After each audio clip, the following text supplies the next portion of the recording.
MP আজিমকে খুনের উদ্দেশ্যে অপহরণের মামলায় আসামি তানভীর ভূঁইয়া ও সেলেস্তা রহমানের পর আদালতে স্বীকারোক্তিমূলক জবানবন্দি দিয়েছেন আমানুল্লাহ ওরফে শিমুল ভূঁইয়া।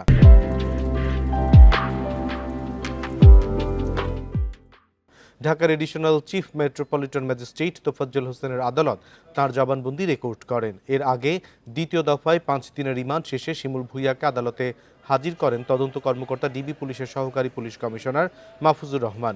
শিমুল ভূঁইয়া স্বেচ্ছায় স্বীকারোক্তিমূলক জবানবন্দি দিতে সম্মত হয় তা রেকর্ড করার আবেদন করেন তদন্ত কর্মকর্তা। আদালত জবানবন্দি রেকর্ড করে তাকে কারাগারে পাঠায়। এই মামলায় শিমুল ভূঁইয়া, তানভীর ভূঁইয়া ও সেলেস্তা রহমান প্রথম দফায় 8 দিন এবং দ্বিতীয় দফায় 5 দিনের রিমান্ডে ছিলেন। সোমবার সেলেস্তা রহমান ও মঙ্গলবার তানভীর ভূঁইয়া একই আদালতে স্বীকারোক্তিমূলক জবানবন্দি দেন।